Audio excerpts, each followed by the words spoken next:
A billionaire businessman's daughter went out with her friends to enjoy the ocean, but her bad luck trapped her on a small boat with just one servant. No one imagined how dangerous the coming time would be for both of them. The story begins with a girl named Amber, who was extremely rich and full of attitude. She had so much pride that she never even spoke to people below her level, and for her, financial status mattered more than anything. All of Amber's friends were billionaires too, kids who flaunted their parents' money with arrogance. Because of her attitude, Amber never respected people of lower status, whether it was her driver, her cook, or anyone working in her house. She openly disrespected them without shame, not realizing that soon life would teach her a harsh lesson. One day, Amber planned a private boat trip with her billionaire friends to have fun in the ocean. A luxury boat was arranged with a captain and several servants to take care of them. When Amber arrived, the captain extended his hand to greet her, but knowing he was just a small man, she ignored him and walked straight inside. This was nothing new. Amber always insulted those beneath her. The staff couldn't protest because their jobs depended on serving these wealthy kids. Among the crew was a servant named Mike, assigned as Amber's personal attendant. If she needed anything, she had to ask him. From the start, Amber disliked the boat's arrangements and kept complaining. She yelled at Mike demanding a gym, saying she needed equipment immediately to stay fit. Mike laughed lightly, brought out a cycling device from a cupboard, and offered it to her. But that was the only equipment available. Disappointed, Amber scolded Mike and the entire staff harshly, focusing only on their shortcomings. The servants quietly endured, though their patience was wearing thin. Later, Amber's friends jumped into the water with their swimsuits to enjoy diving, but Amber stayed on the boat. She had lied earlier that she was a great swimmer, but in reality, she barely knew how to swim and didn't want to expose her weakness in front of her friends. After everyone returned, they all had lunch, but once again Amber complained, this time about the food being cold. Naturally, meals cooled quickly in the ocean breeze, but Amber refused to understand. She screamed at Mike for serving her cold food, demanding it hot and fresh. This time, Mike lost his temper. After tolerating Amber's arrogance and insults for so long, he snapped. He picked up the food, dumped it all over her, cursed her out, and in a fit of rage threw her into the water. At that moment, Mike was completely out of control, no longer willing to suffer Amber's endless taunts and attitude. There had to be a breaking point, but in reality, nothing like that actually happened. It was all just in Mike's imagination. He knew that if he ever dared to throw food on his boss's daughter, he would surely lose his job, so he could only imagine such things. Instead, Mike apologized to Amber and promised to reheat the food. He quickly took the cold dishes back to the crew and asked the chef to warm them up again. Everyone on the staff was frustrated with Amber, who never realized that nobody else was complaining, only she constantly found problems. Something had to be done about her, but at the end of the day, they all needed the money, so the servants quietly continued their work. The rest of the day passed with the boat traveling steadily, but the next morning Amber came straight to Mike and demanded to go fishing in the ocean. Fishing was her hobby, something she insisted on everywhere she went, but this time she wanted to take only one person with her, Mike. She refused to go with her friends because if she failed to catch a fish, they would laugh at her. Mike checked the weather and realized it was not a good time for fishing. The waves were starting to grow stronger, a sign that they should not head out. But Amber was stubborn. Once she had made up her mind, there was no turning back. Reluctantly, Mike gave in, and without informing anyone else, the two of them took a small motorboat and began moving away from the main yacht. Mike, who had worked in these waters for years, knew the best spots for fish and thought Amber might enjoy herself, even if it meant going deeper into the ocean. Little did they know, this decision would change their lives. As they moved farther, Mike tried to increase the speed of the motorboat, but the engine suddenly failed. No matter how many times he tried, it refused to start. Panic rose in Mike's chest because without the engine, they had no control, the waves would decide their fate. Amber, furious, started yelling at him, demanding he take her back to the main boat. Mike swallowed his anger and kept working on the motor, trying to stay calm, but the worst part was that no one even knew they had gone fishing. If they had told the others, someone would have come looking for them. Now, with no engine, they had no choice but to wait for help. All their resources were on the main boat, leaving them with nothing to survive on. Still, Amber's arrogance never faded. She kept blaming Mike for everything, insisting he get her back safely so she could focus on her fitness and beauty routines, as if none of this was serious. Her attitude only fueled Mike's frustration, but he held it in. By nightfall, they were still stranded on the small boat, surrounded by endless dark water. There was no rescue ship in sight, no land on the horizon, only the frightening thought that they might die out here without anyone ever knowing. And through it all, Amber continued reminding Mike that this was all his fault, making the night even heavier for the servant who was trapped with his arrogant boss's daughter in the middle of the ocean. It was Mike who had suggested that this region had more fish, but instead of fishing, they were now badly trapped. For the moment, all they could do was wait for a rescue team or another ship to appear. Amber's anger grew even stronger in this critical situation, while Mike kept himself calm and avoided wasting his energy arguing with her. But Amber, furious, grabbed a flare gun and tried to fire it into the sky. Mike stopped her, reminding her that they had only a few flares left and those should be used only if a rescue team or another ship was in sight. Amber didn't understand and recklessly pulled the trigger. The flare misfired, hitting the boat itself, leaving a hole that caused it to slowly sink as the air inside escaped. Now their lives were in danger. Mike couldn't even scold her. What was done was done. All they could do was cling to the boat as it drifted with the current. Their misfortune worsened when a massive storm suddenly struck.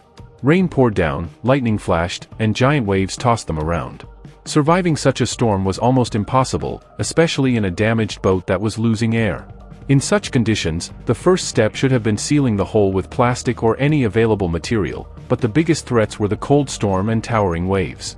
Experts say that ocean storms often stay within a certain region, and if your boat drifts into it, the goal is to escape as quickly as possible by following the direction of the waves. If stopping is necessary, one should drop an improvised anchor to hold the boat steady.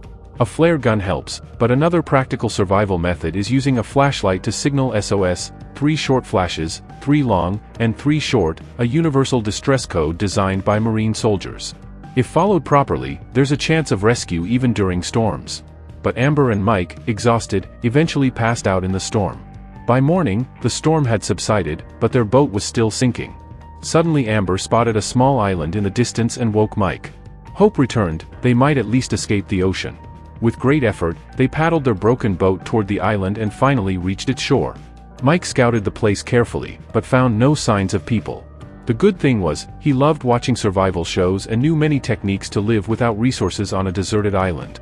And we, too, will help by following survival methods taught by experts like Bear Grylls. Still, Amber's anger had not faded. She kept shouting at Mike, blaming him for bringing her there and for everything that went wrong. But now Mike had reached his breaking point. On this abandoned island, there was no boss and no servant, so why should he obey her commands anymore? A heated moment broke out between them, and Mike finally told Amber straight, she could follow her own ways on the island, and he would follow his. That meant they would now survive independently. Even though Amber knew nothing about survival, her pride and ego pushed her to walk away on her own. Mike, on the other hand, searched deeper into the forest and luckily came across a small abandoned hut with several bottles lying around. From this, he realized someone must have been stranded here before and had left supplies behind. Using this discovery, Mike immediately began applying survival techniques to sustain himself for a long time without food or water. He first collected the bottles and filled them with water from plants and trees, which was much safer than drinking seawater. In fact, drinking ocean water only makes survivors sick, so Mike wisely gathered fresh water. Next came the task of finding food. Obviously, there were fish in the ocean, but he needed a trap. Using wood, he built a bow-like tool to shoot and catch fish, and amazingly, he succeeded on his very first try. Soon, Mike had plenty of fish and even other sea creatures to eat. Meanwhile, Amber was helpless, wandering with no clue how to survive. It almost seemed like Mike was taking revenge for all the mistreatment she had given him, as he ate in front of her while she starved.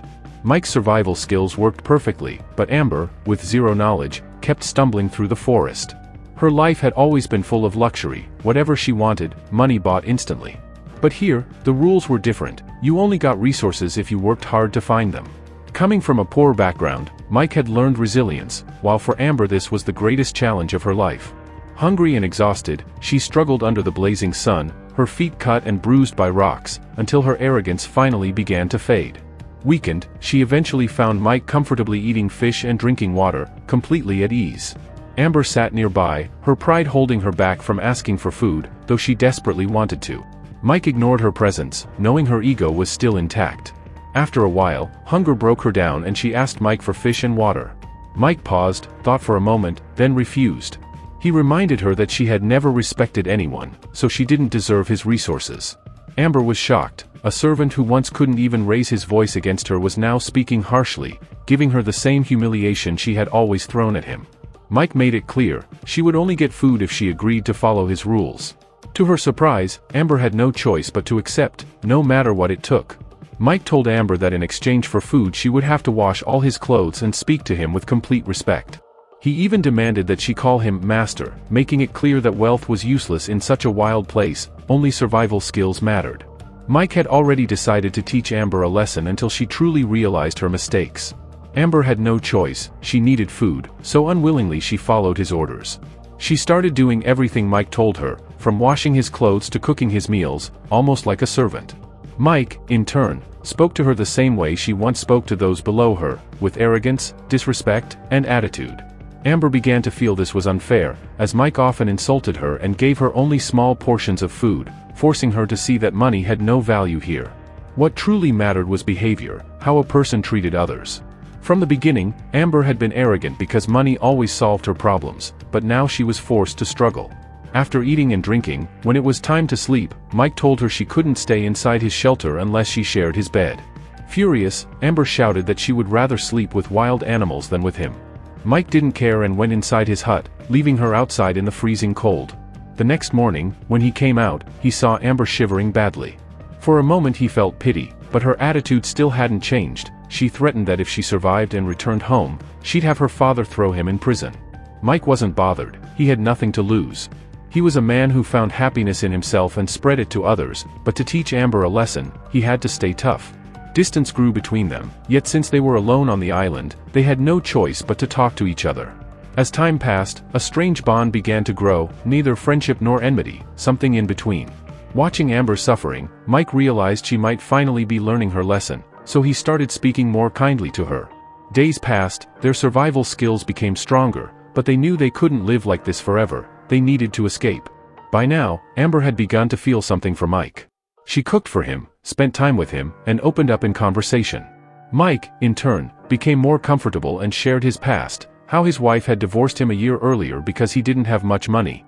Amber felt sorry for him, realizing how wrongly she had treated a man who worked so hard for his family.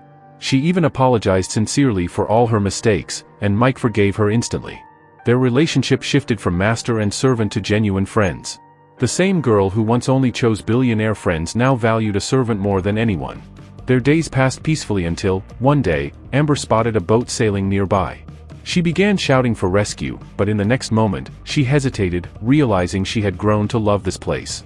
Amber had now fallen in love with Mike, a feeling she had never experienced before, and in her confusion she secretly wished they would never leave the island.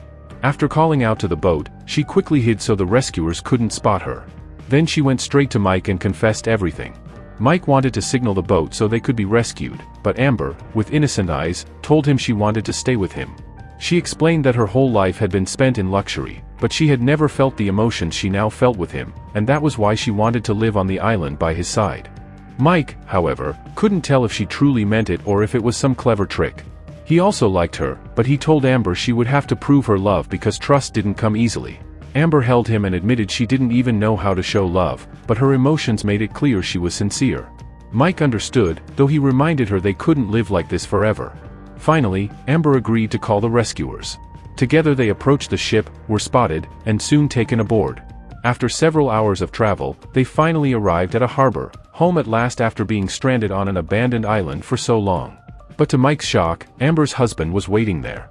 She had never mentioned him, and Mike stared at her in disbelief, wondering why she had come so close to him and pretended to love him if she already had a husband. His heart shattered.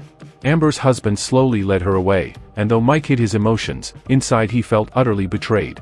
It seemed to him that rich people played with others' feelings, caring nothing for real sentiment. Despite everything, Mike had trusted her, and in the end she had deceived him too. They went their separate ways, Amber back to her luxurious life, and Mike to his poor one. But one day, while Mike was at a bar, a man approached him, sent by Amber's family. He placed a bag full of money before him as a reward for saving their daughter's life. Mike grew furious. He wanted nothing from the rich, determined to prove that money couldn't buy everything. He even scared the man away, but the bag was left behind. When Mike looked inside, he saw it was filled with cash. He couldn't simply leave it there, so he took it to the market and bought a precious diamond. He did this for Amber, because despite everything, he still loved her and wanted to propose. With the diamond ring in hand, Mike immediately called Amber. As soon as she answered, he confessed his love, saying he wanted to marry her and spend his life with her. Amber understood him completely and admitted she wanted the same, she was tired of her current life and only wanted to be with him. She told him that whatever he decided would be right and that together they could live a happy life. Then she revealed a plan. He should leave a letter with the receptionist at her hotel with the address of where to meet. From there, they would escape together and start a new life far away. Amber had no interest in her current world anymore. She only wanted to spend her days with Mike. Hearing this filled Mike with joy, and he quickly sat down to write the letter. In the letter, Mike had written that Amber should meet him near a harbor where he had rented a boat. From there, the two of them would first sail back to the abandoned island where their love had begun, the same place they had spent an entire week together. Mike left the letter at her hotel's reception for her to collect. A little later, when Amber arrived, the receptionist handed her Mike's note, but the problem was that her husband had also shown up. Unfortunately, he saw the letter and read everything Mike had written. He instantly realized Amber was trying to cheat him.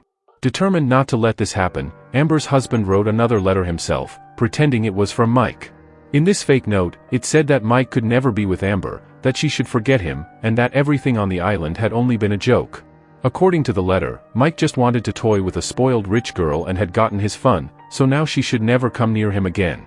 When Amber received this forged letter, she was devastated. She truly believed Mike hated her and that their love had been nothing more than a cruel game. Heartbroken, she got into a helicopter with her husband to return to New York, crying the entire way because she had genuinely loved Mike. On the other side, when Mike learned she was leaving, he ran desperately to stop her, but it was already too late. Amber was in the helicopter, flying away with her husband. Mike shouted her name, but she never looked back. And just like that, a single misunderstanding changed the entire course of Amber's life. Mike, who had fallen deeply in love with her, could do nothing. In frustration, he threw the diamond ring into the water, and just like that ring, their love story also sank beneath the waves. They both loved each other endlessly, but the ending wasn't the one where they got to be together. And that's where our tragic story comes to a close.